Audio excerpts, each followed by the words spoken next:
Hi everyone, I'm Gautam, aka the Seeker of Wisdom. I'm a manifestation coach, and in this video, we're going to be talking a little bit about projecting your consciousness to another place, miles across, right? So vast distances, and how you can do it with the power of imagination. Now, before I do so, I'd like to remind you guys I am available for coaching. So I offer hourly, monthly, email, and DM coaching along with premium coaching right now, which is basically unlimited calls and unlimited DMs. So the links for that will be in the description down below, where you'll have access to an FAQ page where you guys will find all the answers you need, and thereafter you guys can reach out to me via Instagram or email for pricing information and to figure out what plans may be suitable for you. The link for the FAQ page has been updated. So if you are browsing through some of my older videos, just be aware that if you click on the newer videos, you will be definitely be able to access it. And by new, I mean anything from the last 2 weeks or so should have the new link. But if you guys can't find the coaching FAQ, just feel free to drop me a email or just put it down in the comments. I'll get back to you guys as soon as I can. And yeah, so I just wanted to put the word out there. I also have a Facebook group where I upload resources from time to time, as well as you guys can ask me questions anonymously if you wish to do so. There are other coaches in the group as well who are more than willing to help you guys out in any situations as well. These are well-known coaches in the community. I'm so happy to have them in the group. So it's a very small, close, tight-knit community, and I really love the Facebook group. So anyone from Facebook group who are watching this, I love you guys so much. It's a great place, and I really enjoy just putting out content there. So yeah, and I also have a mailing list where I post articles from time to time, as well as my latest offers for coaching. And last but not least, I now have a Manifest Your SP course bundled with Remove Your Third Party course, along with the third party course being sold separately as a mini course, right? So the way the bundle course works is that I teach you guys how to manifest an SP and remove your third party from the start to the finish, like finishing line, and beyond that, right? So we go in deep into detail as to how to like manifest your SP, and what are the ins and outs of it and the basics, right? We start from the foundation. I pretend basically that you guys know nothing about manifestation, and active participation is required for the course, meaning there'll be quizzes, and questionnaires and worksheets to complete, and it's definitely worth your investment, guys, so definitely check it out. What's the neat thing about the course is that as I'm updating it, as I always have been, right? So there have been like three significant updates as of now. So every time I update, like if you have already bought the course, you will get those updates for free. So prices are going to be bumped up, really soon as well, because I'm bringing in another update. So if you guys are in the market for a Manifest Your SP course that is going to get you your SP and also keep them for good, right, this is it. And you guys can also give me feedback if you want any content for the SP course as well. So I'm all yes for that, right? So if you guys check it out, and yeah, DM me for any email me for any uh, you know clarification and whatsoever, and I'll be more than happy to help you guys out there if you are interested in purchasing the Manifest Your SP course, or remove the third party course separately as well. So guys, without further ado, let's get to it. So what prompted this video was I was watching a Neville lecture, right? So I always tell people this, even before we get into the video, right? I always tell people, go back to Neville, watch his stuff, and you'll gain a lot of clarity. But I know that whole 1940s radio voice isn't like appealing to everyone as it is for me, right? If you know me, I love vintage music. If you're on my Insta story, you probably know that by now. So, anyways, I was watching a Neville video, and this one was titled God Imagining Creates, I believe. I could be wrong about that, but I'll definitely clarify that in the description below. The issue with some of these lectures is that they are named differently based on the content creators, and so like it was a while back, like it was like I think 2 3 days back when I was watching this. I was like, should I write a mailing list article about this, or should I make a video about this? And I was like, you know what, let's make a video on this.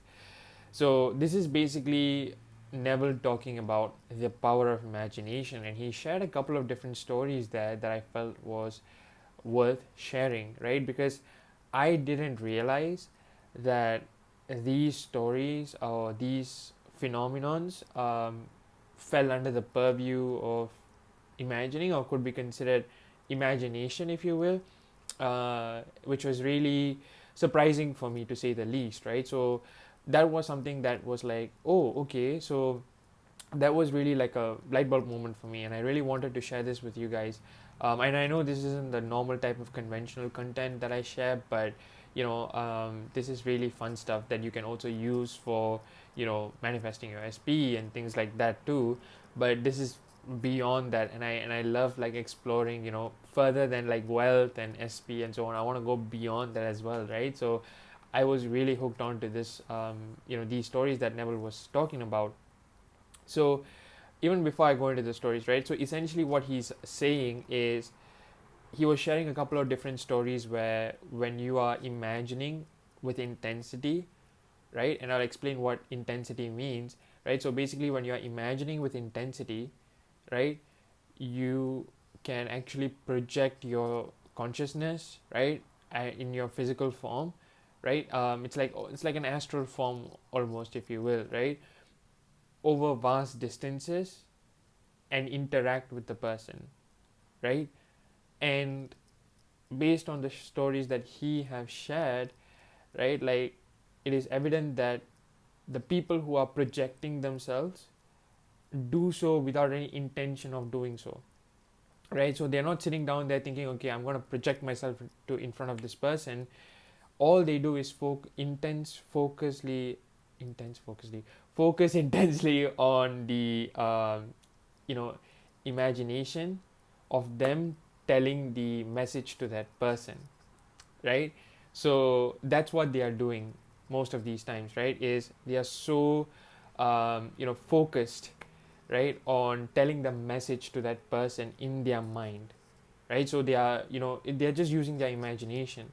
But what I mean by intense is, one, they cut off any distraction, right? So they lock themselves in a room or so, and then they just kind of sit down. Neville always says, like, whenever he's doing something, he always will tell his wife to not disturb him and things like that.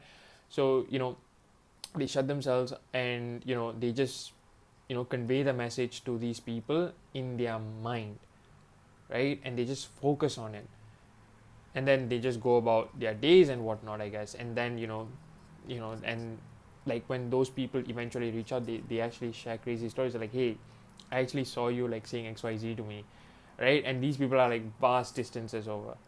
So essentially, this is a form of like telepathy, or you can even say astral projection of sorts. Again, but I've never made the link to imagination, which was really something that seems like a no-brainer almost, right? If you really think about it, because well, everything comes from the mind, right? So obviously it seems like a no-brainer, because for me those were like kind of different in the sense that it was really something like you were having almost like an out-of-body experience of sorts. But Neville speaks about it from the intensity of that imagination, which I didn't realize can get those effects. But then as I was thinking about it, because I was just like sitting down there just mind blown, just thinking about this stuff. And I remember when was the first time I heard about this story. So I may or may not have mentioned this story. The first story was when I was in primary school. I read this essay, like, because during my English exam, there was this like comprehension passage, right? So they were talking about a World War II pilot knocking on his sister's door, and he was in his pilot gear. He was full of covered in blood, and the sister shouted. The vision disappeared, and that was that. Right. Couple days later, she gets the word that her brother passed away. Right, in a like a mission, and she made the conclusion that in his final moments, right, he mustered all his willpower, right, and then he just wanted to see his sister one last time. Now, did he do it consciously? Probably not, right? Like, this is not something that seemed to have been done in a deliberate way, but he probably thought about his sister in his dying last moments, right? And he appeared in front of her. He projected his consciousness in front of her, right? As he was, right, in his pilot fatigues, covered in blood. So he was probably injured and probably crashing down, was the conclusion that I made, right? I wasn't able to find the passage. I literally tried to, I kid you not. But this was a story that I read a long time ago when I was a kid, and then years later. So this was a story that I'm not sure like if you guys are familiar with this, but if you guys are, please put it down in the comments below, because I've tried to find the link for this, but I could never find it. But this was something that I read maybe a couple months ago, or maybe even last year. Basically, this missionary of sorts, right, used to travel in Africa basically, and he used to go from town to town, and at one point, a certain part of a new town he was going to, or something like that, like he was warned that there's a lot of looting and stuff like that going on probably, and he had to cross it at night. So he was going alone without company, which is really not advisable, right? So he went, right, and he had to camp in the middle of his journey, right, midnight. And then he wakes up, he goes and everything like that, and then he comes back and like he finds the people who are responsible for the looting or something like that. He bumps into them. Like this part I can't remember, this is kind of vague for me, but essentially he asked like, why didn't you guys like rob me, right? Like, because I was alone, like, why didn't you guys do? He was saying like, we were going to, but there were all these like men around you guarding you. So obviously we kind of backed off, and he was like, what men? I was alone, right? Like he was confused. So then he calls up his dad. They have a conversation about this whole interaction, and he was telling his dad about like how these people are saying like there were 12 men or something. I remember it was either 12 or 13, and his dad was like, well, you're not going to believe this, but I actually did like a prayer for you at the local church or something, right? Like they were all like in a circle holding arms and like just sending out a prayer for him, and it was the exact number 12 or 13 men, including his dad, right?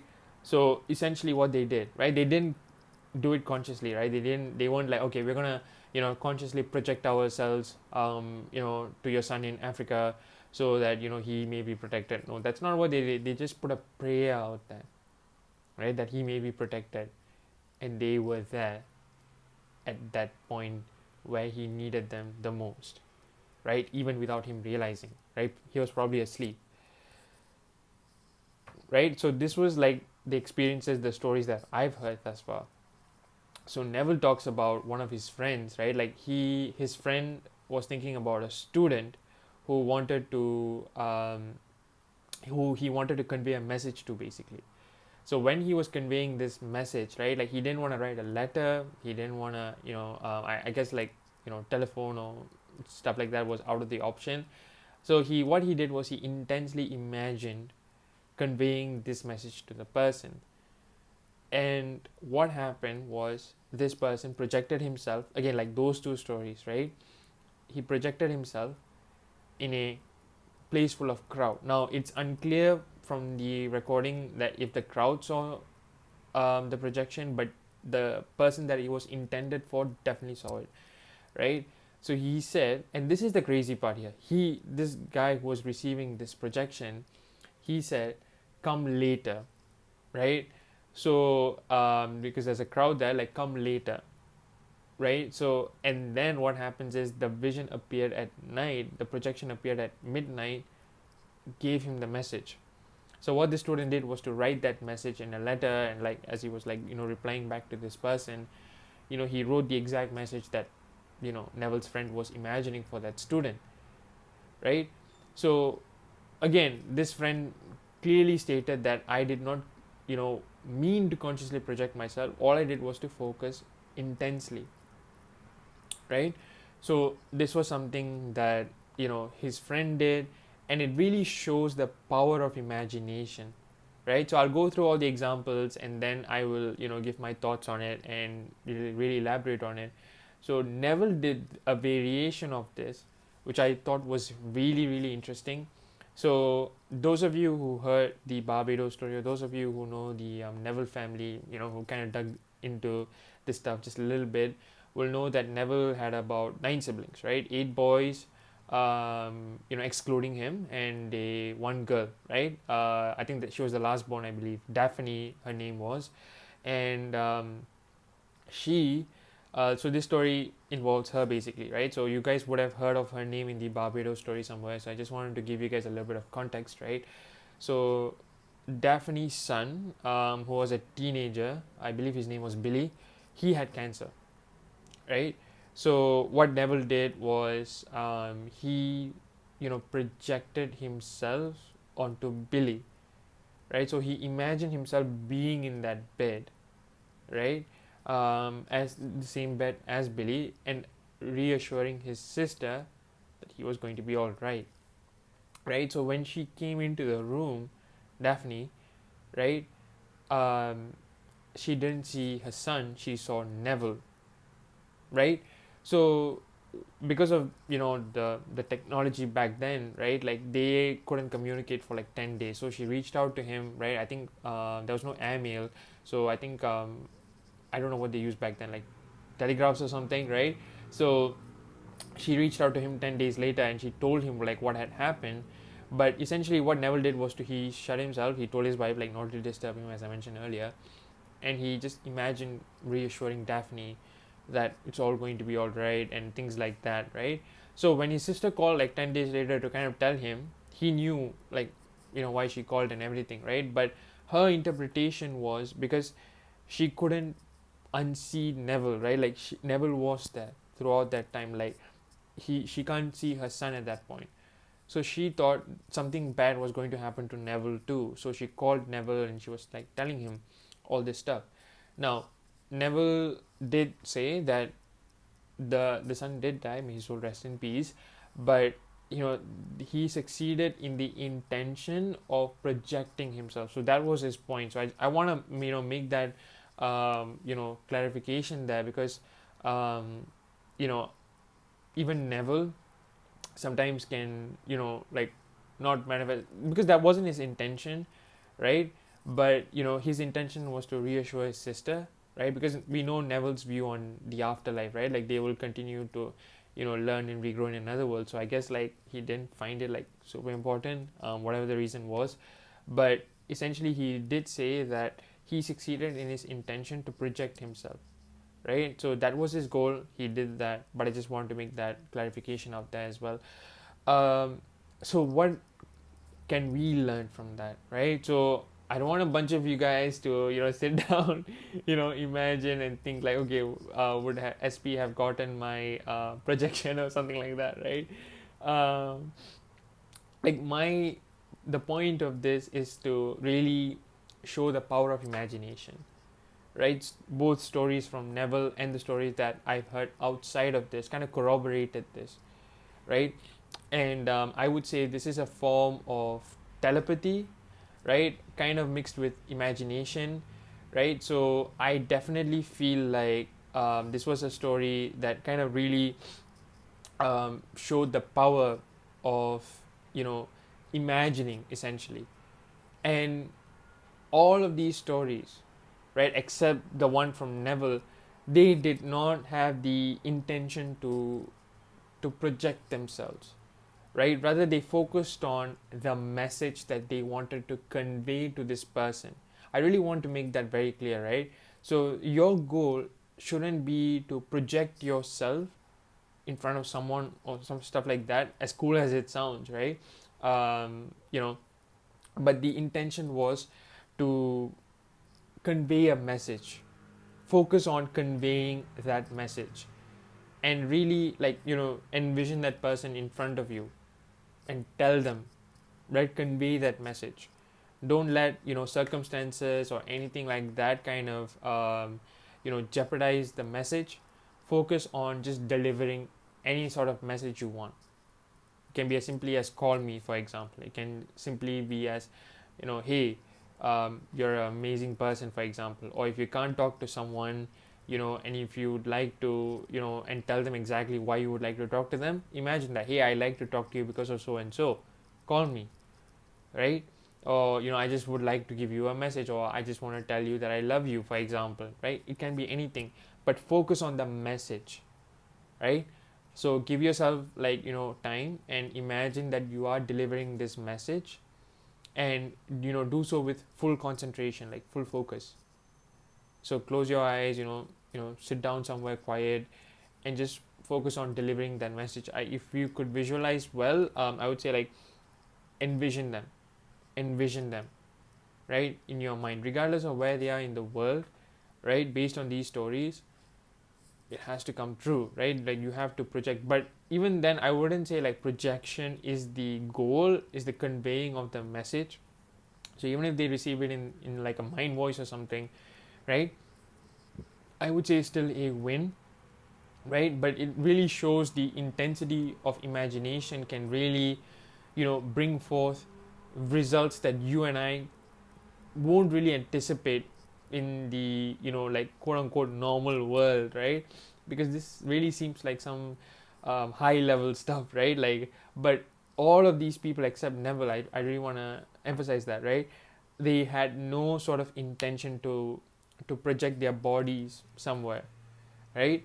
So let's talk about Neville really quickly, right? Like, so what did he do differently compared to these people? One, he did consciously intend to project himself over there to reassure his sister.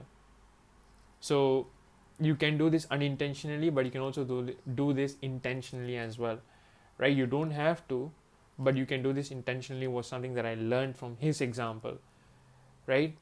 And basically you can also, not only can you just project your form, right? Like remember what Neville did. Like his story was like, I think by far the most unique one here, because he not only projected himself, right? Like he projected himself onto his nephew Billy, right? Which is really interesting because all the other stories, they just projected their body there and they did what they had to, they conveyed a message, they protected someone, and they were gone, right? But Neville, not only did he, project himself, but he, like was in, like he was embodying someone else. Like he was didn't like possess them like a ghost, but like he was projecting himself onto someone, which is really interesting, to reassure another person. Like, one thing that really came to my mind was, okay, why didn't he just, appear in front of like both Billy and Daphne to kind of reassure her? But I guess he really wanted to reassure her from the perspective of Billy, right? Because he really wanted to reassure from the perspective of Billy to his mom that, okay, he is going to be all right, type of thing. But what that did was to show Neville's image to Daphne instead of Billy, right? So she freaked out and she called Neville, thinking that something bad is going to happen to him, just like her son, right? But you can do that as well. So I'm giving you guys like, like breaking this down, giving you guys that kind of options, so that whichever way kind of resonates with you, you guys can like take it and roll with that. In what kind of situations would this be really be useful? Definitely if you are kind of in a like a long distance, away from your family or SP, for example. I feel like this could really help you, especially all those like no contacts. I feel like if you guys are like say blocked everywhere and things like that, like you can do this. I feel like this will really really help you guys a lot. Any lost friends, family members, if you want to interact with any one of them, or yeah, those kinds of things. I feel like it will really really, you guys can implement this technique where you guys are sitting down, and because what do we say, right? Like, like the 5 basic rules that I always talk about with my clients, right, is thought transmissions are real. Your thoughts create your reality. Circumstances do not matter. You are the only one with free will, so everyone else has to conform. And there's always movement behind the scenes, right? So thought transmissions are real. So when you sit down and when you are imagining that you're conveying a message to someone, right, it has to reach them. Because why they are you pushed out? That is why thought transmissions are real, is that they are all within you and they are externalized.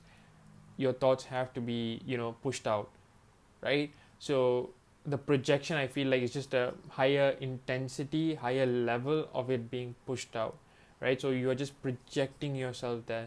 So I would say like focus intensely on giving that message to this person, and really immerse yourself. Like, okay, you see this person, you're telling them, however many times as you want to, maybe it's a 10-minute session, but do so without any expectations. That's one thing I'll say, because be easy on yourselves as well, right? So do so with intensity, do so with all the love that you can muster, and just like do it in a loving way, and just release, and then you just go by your day. It's done. even if like you didn't project yourself, know that they would have gotten that message and rest easy knowing that they did so. And before you know it, they will definitely parrot it back to you in one way or another. So I feel like this will really really help you guys. So if you guys are wanting to reassure someone far far away, right, despite technology, there's nothing like being physically there for someone, right? So maybe this can help you guys as well. Definitely let me know your thoughts down in the comments below. And yeah, so if this video resonated with you guys, be sure to drop a like, turn on the bell notification so that you guys will know when I upload a new video every single week. Be sure to subscribe, as it goes a long way, to support the channel and everything. We're going to be reaching 1k subscribers really really soon. So guys, thank you so much for your support. It has like, you guys have been amazing, right? It has been a tremendous journey for me and I'm loving it. So guys, thank you so much for watching. Stay safe and happy manifesting.